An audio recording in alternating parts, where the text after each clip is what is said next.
Well, welcome to the Child Discipleship Podcast by Awana, Lasting Faith in Jesus for Every Child. I'm Mike Handler, and today I'm joined again by our great friend, Sam Luce. Sam, we're going to be talking a bit here about child discipleship in the church and maybe an overlooked way that we should be possibly thinking about things differently.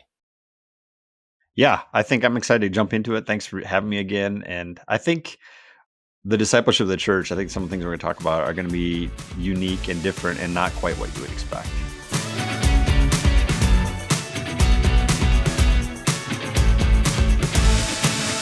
Well, Sam, as we think about child discipleship in the church, quite often it's really easy for us to, as children's ministry professionals or leaders within children's ministry or even youth ministry and family ministry for that matter, it's really easy for us to kind of look out on the horizon and look out at the children or the youth or the families, whoever may be kind of under our area of responsibility, and just, I don't know, take on a feeling of rolling up our sleeves and saying, okay, this is my work. I've got to do this. Is that really the best way for us to be thinking about this? Yeah, I think it is. I think it's a natural way to think about it because you're given this responsibility and you're given this role, and to say, hey, this is what I want you to do: is you want you to pastor these kids and disciple these kids. And I think it's an aspect of what you do. And I think for many kids ministry leaders and youth pastors, like that's what drives you into this kind of work. I mean, other than being tricked, most kids pastors get tricked into kids ministry, if we're honest. But what drives us into this ministry is because we really want to see Christ formed in kids. We want to see kids changed by the power of the gospel of Jesus Christ. And so the part that I think that we don't think about, and maybe we don't prepare kids ministry leaders, youth pastors well enough as leaders, is to say, actually, your primary job is not to disciple kids, but to disciple people who disciple kids. And I think having that mindset from whether you have 4 kids in your youth ministry or kids ministry, or you have 4,000, is really, really important. And it's really invaluable to realize that I am not a discipler of kids primarily. I'm a discipler of people who disciple kids primarily. Okay, so 2 things I'd like to break down there. First, I know that you feel you were tricked into children's ministry, so that reference was your own personal. It's a thing, Mike. It's your own personal journey coming up into the podcast. You know, and could you just go down and see, hang out with the kids for a little while, and yeah, you're the interim youth pastor. Those kind of things. It's a thing. And 20 some years later, when you exactly, it's like when's help coming? When's help coming? You've been down there for 50 years. The second thing I want to get to here is the fact of, like, you just mentioned that we're supposed to be discipling those who disciple kids. Mm-hmm. Let's unpack that for a bit, because it's really easy. Again, our job title might read children's pastor or children's ministry director or next gen or whatever else. So, like, logically speaking, I'm looking at the kids in my Sunday school or midweek program or whatever every week. Like, this seems like the people who I need to be discipling. After all, I've got the title and the business card or the LinkedIn profile that mentions this, but how should I think about this differently then? Like, help me wrap my mind around this.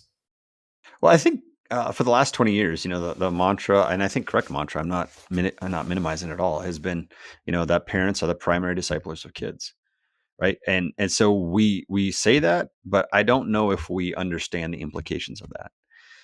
And what I would say the implications of that is, you as a kids pastor or youth pastor or whatever it is, whatever role you're playing, ministry leader, director, your primary job is not the discipleship of kids, although that is something you do. Your primary responsibility is discipling the leaders who come alongside you to help you. You're discipling them in such a way that they can be disciplers of kids. They're not just a helper of you, they're a discipler of kids. And if they don't know how to disciple kids, then your efforts to disciple kids fully and faithfully will fail. And secondly, I think most importantly, is your job as a kids ministry leader or youth pastor is to disciple parents, is to not just give them resources and to throw resources their way and say, go do it, but to help train, equip, disciple, form in Christ-likeness parents in such a way that they can, in turn, become the kind of people that disciple their kids well. Because if we really believe that parents are primary and the church is secondary in terms of discipleship, just by nature of time spent together, by the responsibility that they're held to in terms of their role before God, as it's important for us. If we really believe that that's true, then it's important for us to be the kind of people that disciple parents well.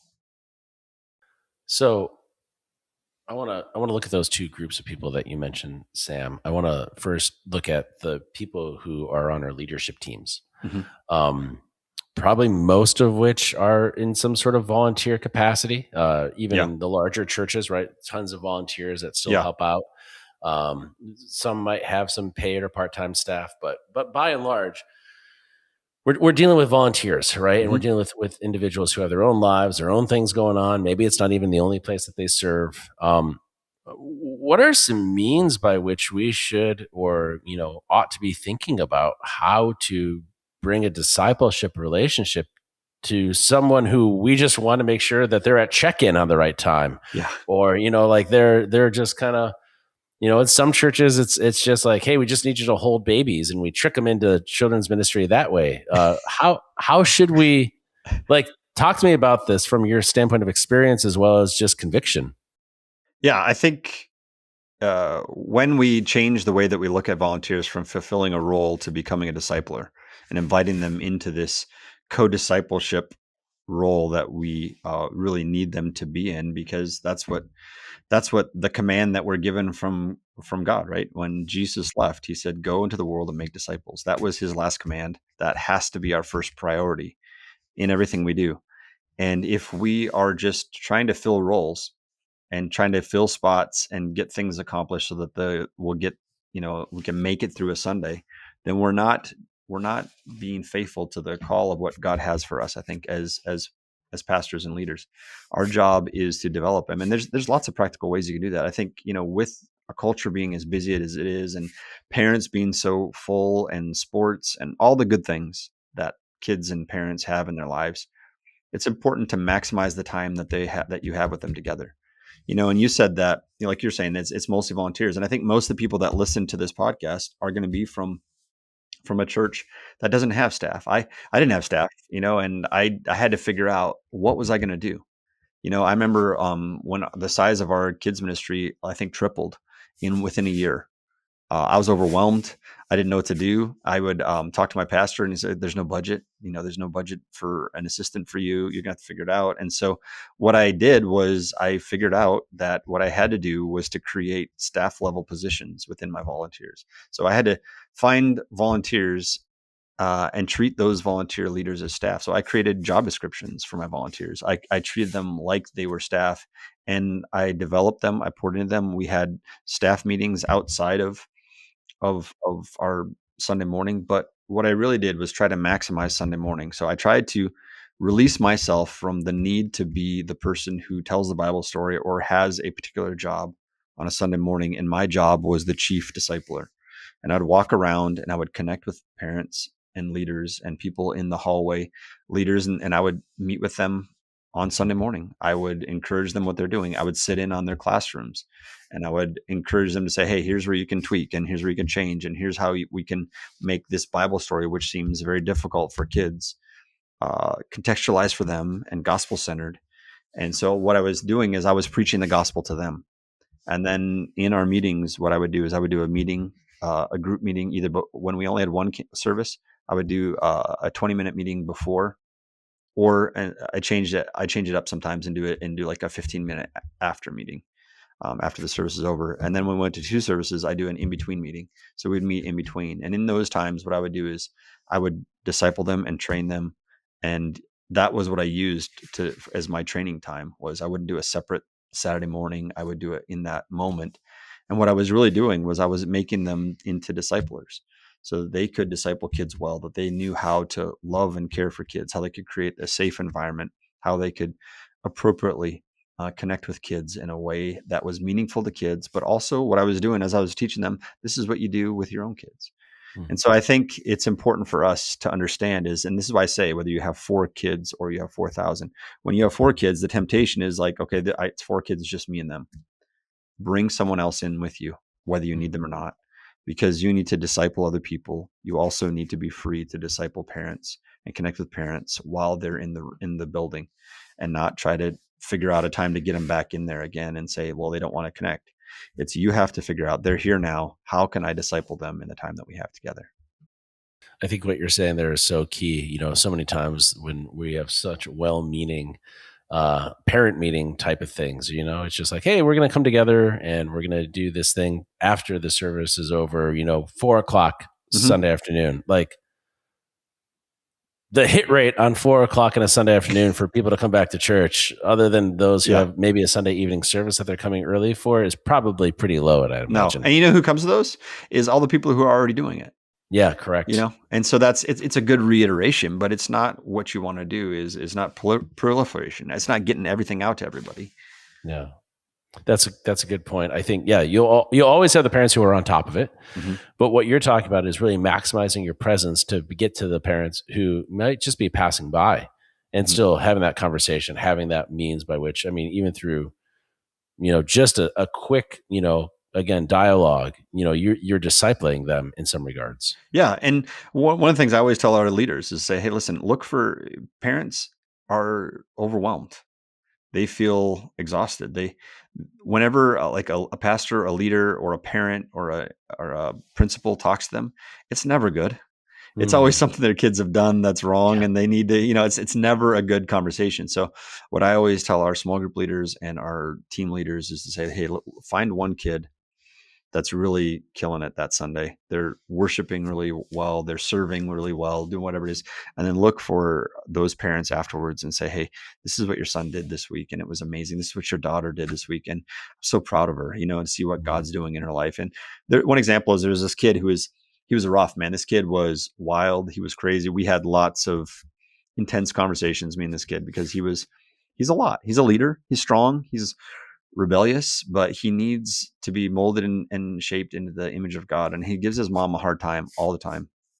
And she's worn out, and it's a lot for her. And what I remember one Sunday, after one of our conversations, we talked, and then he was up there, he was raising his hands, he was worshiping up front. So I took a picture from the back of the room with this kid with his hands in the air, and I sent it to his mom. I texted his mom and said, hey, this is your son. God is at work. Don't give up. And I think that's discipleship. That's Yeah. saying, that's encouragement. That's what every parent's heart needs. Yeah. Exhausted parents toward the end of the road get so many more miles out of those types of encouragements. So Mm-hmm. many, like, nobody wants to have the problem child. And yet, if we're not discipling disciple makers, we can only go so far, right? It's diminishing returns at some point because we're not multiplying the effectiveness of Mm-hmm. discipleship. So, one of the things you said earlier that I want to get back to is you created job descriptions even for volunteers. Mm-hmm. It, you know, you were doing more than just kind of begging for bodies. It sounded like you were inviting leaders into fulfilling meaningful work. Tell us about kind of that transition and how that helped in your particular scenario up at Redeemer. Yeah. So I created those in that season when we tripled in size, and I needed help, and I needed people to not quit. And I think sometimes the way that we trick people into volunteers is we say, hey, come on in, and it's going to be fun and it's going to be exciting. And in some ways it is, but in some ways it's not. Yeah. Honestly, the 2-year-old class is wild. It's the Wild West, man. Those kids come in there, and the sweetest, kindest kids that you could ever imagine. And all of a sudden, some 2-year-old walks in and just decks some kid just out of nowhere. Like, they're 2-year-olds are untamed. And so if you're not ready for that, you're not prepared for that, you're going to be overwhelmed by that. And so what those job descriptions was, here's expectations, here's actual things that you're going to experience, and then here's the outcome that we're hoping to get. And it was like, generally it was like a 1-sentence outcome to say, hey, this is how you're winning. So that at the end of the day, they would, no matter how frustrated, tired, excited, fulfilled they felt, that they knew if they were winning if they did this one thing. And so what I was trying to do was to try to say, hey, here's the shape of what we're trying to accomplish, and here's how we know that we're doing it well. and here's the purpose behind everything we do. And so that was the purpose of the job descriptions. The purpose of the meeting was to say, what went well, what can I change, how can I make your job easier, what's one thing that needs to get fixed for next week to make Yeah. you more successful. And then that was another aspect. The other aspect of it was I would always talk about one of our values. Mm. Here's what we're trying to accomplish. And what I was doing in those moments was saying your work is meaningful, what you do matters, and here's how we know it matters. And then this is the values that drive what we do. It's not just about accomplishing a task. It's not just about producing a service. It's about Christ-likeness. It's about formation. It's about digging deeper and being led by principles and not production. I think it's amazing that you put out their expectations. I think it's amazing that you had an evaluation type of process whereby which you were saying, hey, here's how you know if you're winning. Here's how you know if you're not. You give people authority in that regard as well. But that also sounds kind of overwhelming. It sounds for maybe the next gen pastor or children's ministry director who's already kind of feeling like they're at capacity. Man, now I have to create job descriptions. But tell us, Sam, from your experience, kind of the other side of that feeling, if you Yeah, will. it is hard, but the way that you get out of a hole that you're in, that you feel like you're in, is not by just doing the same things, right? And so that's where I was in. I was like, I felt just overwhelmed because there was all these kids coming. I didn't have help. I wasn't gonna. Our church couldn't afford it, which is the place where a lot of churches are. And it wasn't because our church didn't value kids ministry. It really did. It was just saying, hey, the legitimate reality is that we can't help you in that way. And I called my friends and figured out how many of them had help, and it was a little discouraging because all of them had help and they had as many, and so it didn't help me in that way. But what I found is that the way out of this was for me to do more work on the front, right? So the way that this is how you lead volunteers well is you have to prepare everything for them so that way they can do the work and you can lead on Sunday morning instead of running from activity to activity like a chicken with your head cut off. People are going to look at you and say, I don't want to be involved in that. Like Yeah. that, he looks crazy or she Hmm. looks like she's lost her mind. I don't want any part of that. And so if you prepare everything during the week, if you do the hard work of creating those job descriptions, isn't easy, but you know what it is it releases people into meaningful ministry where they can do the work and you can lead well and you can connect with parents. You can, and this is another thing I would do is I would walk through the halls and I would pray. I'd say, God, help me, help me to connect with a parent or a kid that needs that needs encouragement this week. And Yeah. without fail, I would come across a parent or I'd come across a kid would come to my mind, and I would say to the parent, hey, can we get together this week? Can we just get together for coffee? I just want to see how you're doing. And what I would try to do is try to find one person, not schedule 50 people. I would just say, God, show me one person that needs courage that I can supply by the grace of your spirit, that I can pour into them and help them to realize that what they're doing is the most important work in the world. And how can I encourage them in that? And so I would tell you that, like, honestly, without fail, God would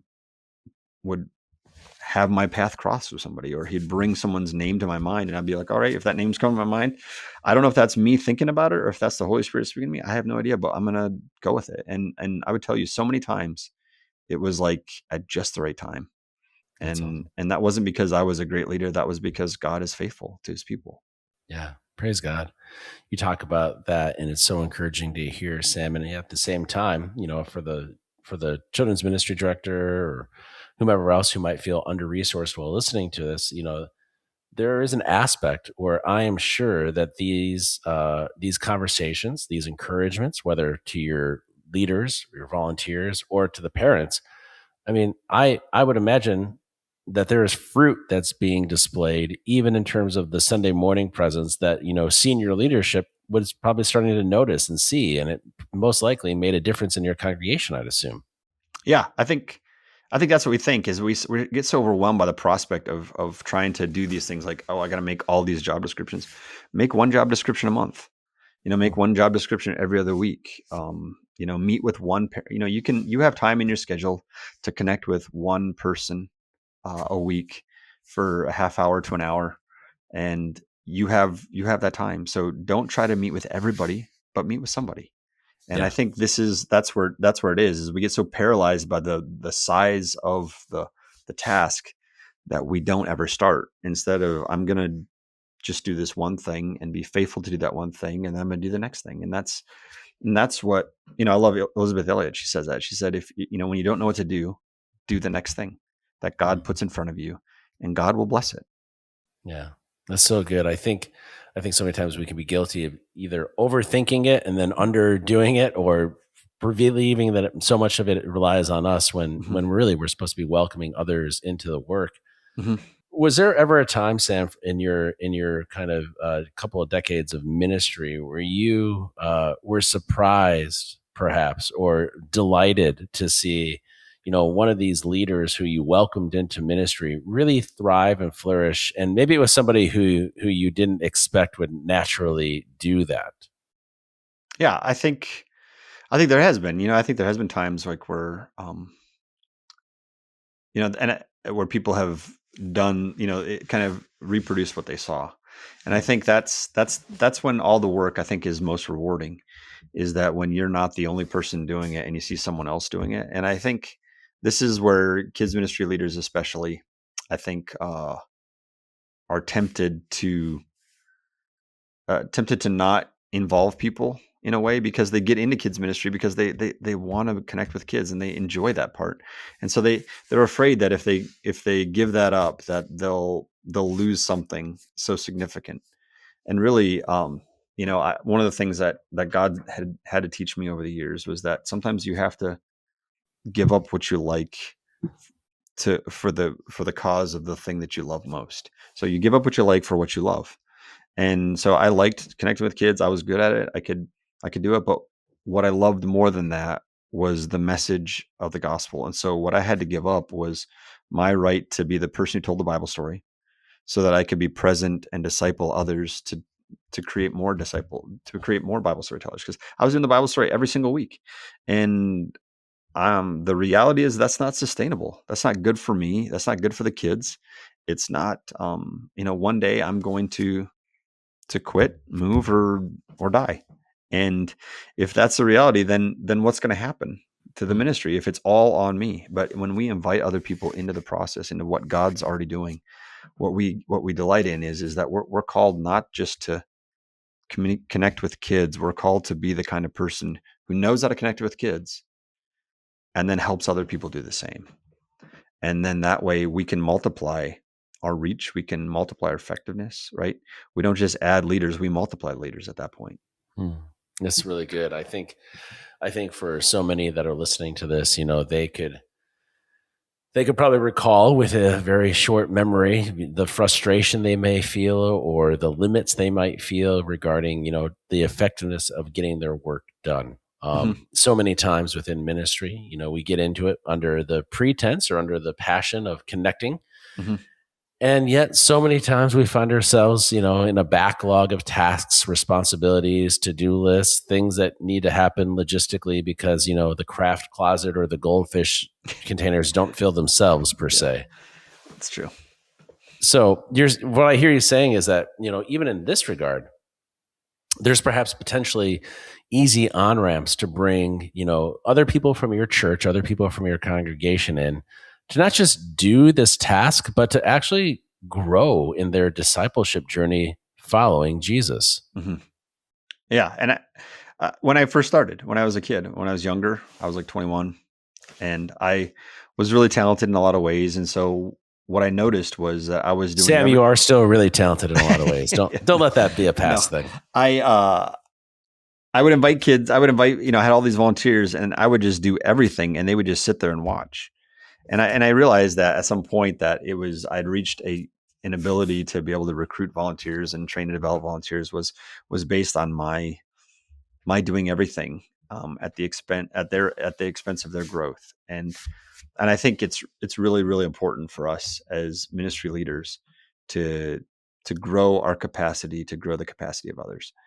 And that requires growing pain. It's not easy. It's not easy to do that. And as a young 20 something kid, I had to try to help, encourage, and strengthen and equip adults was super difficult. It was really hard because I felt insecure.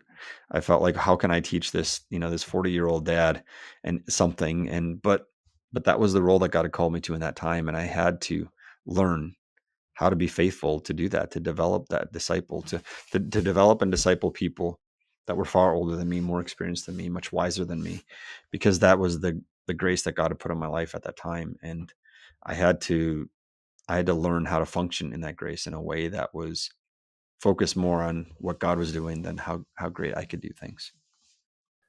Sam, what you're saying there, and then what you talked about in the beginning with parents are the primary, right? Which Hmm. George Barna kind of coined that phrase, but he Hmm. took that from an understanding of Deuteronomy 6. Hmm. Oftentimes when we look at Deuteronomy 6, in the church world, we use that as a rally cry, if you will, to have and make sure that parents know that they are the primary, that it's on them to do these things, to walk along the way, to have the time, the area of responsibility and influence.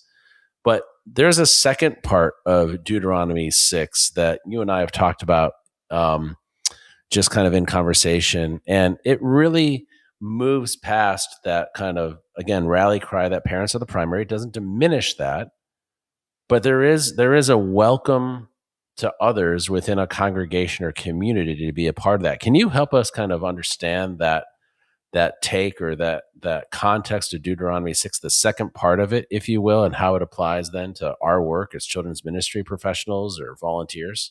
Yeah, I think if you're in kids ministry, you have definitely heard of Deuteronomy 6 because, and rightfully so. I mean, I think it's one of the most profoundly specific, uh, examples of how we disciple kids in a way that is focused on God, right? So it starts with God. Hear, O Israel, the Lord our God is one. You shall love him with all your heart, soul, and mind. And then it says this. It says that let these things be on your heart, and then teach them to your kids. So it starts with you as a leader, you as a parent, saying these things should not be just good ideas you pass on, but they should be something that have so formed you that they have made you to be the kind of person that impresses them on the next generation, because they're so important to you. Then it goes through and it starts talking about, like the location of discipleship. When you walk along the way, when you rise up, when you lie down, that's all very home specific. It's all very, very, very home centric. And we've talked a lot about that. And I think that's really important and very meaningful. Like, these are the times when we have these opportunities as parents to really communicate the gospel to kids in ways that are profoundly helpful. But I think the part that we don't talk about, like what you're referring to, is I call it child discipleship 2.0, is the second iteration of what happens. Is when you get down later, what happens is it says, when your son asks you, what's the meaning of these stones of remembrance that the community has erected, and they're outside the home, they're in this place where people come across these stones of remembrance, and they said, what's the purpose of those things? And he said, when they look at those stones, here's what you're supposed to tell them. Is you're supposed to tell them that we were slaves in Egypt and God rescued us. You talk about how God delivered us as a community. And so these communal stones of remembrance remind us of a God who's interested in the salvation of individuals, but also in the salvation of a people. That he is sovereign in salvation, that he rescues, and he saves, and he redeems, and he restores. And when you understand this understanding, you realize that that that discipleship is something that happens in the home, but it's also something that happens in the community through these reminders of God's grace and God's mercy.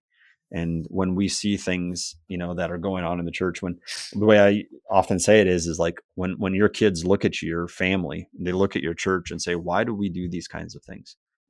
Why do we pray before we eat in public? Why do we read our Bibles? And why do we come to church and worship together? And the answer to that question is even more profound for us as New Testament believers than it was even for the Old Testament, those Old Testament followers of Yahweh. Theirs was that God rescued us from Egypt. What we're supposed to tell our kids is that Jesus saved us from eternity separate from him, is that he came and he not only saved us from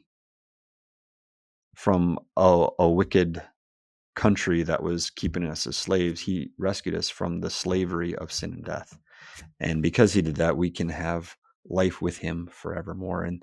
And what we see is the high point of the gospel explained in the context of both community and home at the same time. That's beautiful. I think it's also so helpful as well for families to understand that there's every type and shape that is saved, right? The those who put their faith in Jesus aren't limited to those who have the same last name as me. Mhm, And a local church helps me understand that it could be that senior saint who's 85, mhm, or this young couple who's in their 20s, or this college kid here, or whatever else, and they help give the children in our ministries framework, or points of reference to say, wow, like salvation isn't just for, again, the Smith family. It's mhm, for all these people who God has called into his family and share his name and his mhm, inheritance. It's that community of believers. And there's something just so much more profoundly powerful about that realization when we start making it about the community rather than just the home. Not instead of, but in mhm, addition to. mhm. Yeah, absolutely.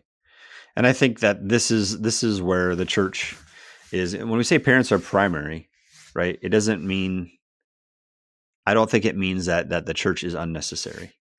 And I think that sometimes when we say primary, we say it's all your responsibility. Like in our book, we're talking about this is the stalemate, right? To say it's your responsibility, and the church saying it's your responsibility. Everybody's pointing fingers at each other, and it's our responsibility. It's the responsibility of the home. It's the responsibility of the church. And the way I think is the most fruitful way for us to partner with parents is not handouts, and it's not just resources. It's saying, let's make disciples of parents so that they can make disciples of kids. At all the same time, while we're still discipling our kids, while we're still, preaching the gospel every Sunday to the kids that God brings along our way. But like, how are we thinking to make, fruitful disciples of the parents that we serve? And one of the ways that I did that over the years is I had looking at the statistics, and you realize like how formative the role of a father is in the life of the family. I started as the kids, family pastor at the time. I started doing a group for men. I did a men's group. We did a men's discipleship group. So my thought was, how can I disciple men in a way that they in turn disciple their families? And so I think thinking through things like that is like, just because you're a kids ministry leader doesn't mean that you can't pour into and disciple parents in meaningful ways. It doesn't mean that my job is only to work with kids under the age of 10. My job is to think, how do I most faithfully and fruitfully disciple kids under the age of 10? And I can tell you what that is by pouring into and discipling the people that have the most proximity to them, which is their parents, and the most, I think, spiritual responsibility for them, which is their parents as well. So if you're a female leader of kids ministry, start a moms group. Meet together with moms and pray for their kids. You don't have to disciple them by going through curriculum like what I did. It was a great curriculum, and it was super helpful, and you can use it for men or women. But just get together and pray. Just get together and pray. Say, God, help us to be faithful in loving our kids well and pointing them to Jesus in the difficult seasons, in the joy-filled seasons. Help us to be followers of you in such a way that our kids find our devotion to Christ beautiful. That's awesome, Sam. It's a good reminder too that we don't have to have all the answers, but we have been entrusted with relationships with the parents of the Mhm. children and the youth within our congregations. What a gift it is, and what a great avenue of stewardship that we have in front of us to build the bridge of discipleship, right? It's one thing for us to say, parents, you're the primary. It's quite another thing for us to say, parents, we're going to partner with you in this. Mhm. We're not just going to heap the whole burden on you, because Mhm. very few parents, to your point before, feel capable. Very few parents feel like they have all the answers. Very Yeah. few parents feel like they've got it locked down to a point where they don't need the help. No. No, they all do. Every parent I've ever talked to has felt lost to some degree. They're saying, I need help. And as long as we're saying you're primary and not doing anything to disciple them well, I think we're doing a disservice to them and to the church and to the position that God's called us to. And I think out of a lot of times, out of the reason why we don't do that is because we feel inadequate. We feel like we're not able to, or we feel like we're overstepping. And you may need to talk to your pastor, your discipleship pastor, your small groups pastor, whoever it is, to say, hey, here's my heart, is I want to disciple kids, and I'm not blaming anybody um, for not discipling parents. I'm saying I want to be part of the solution.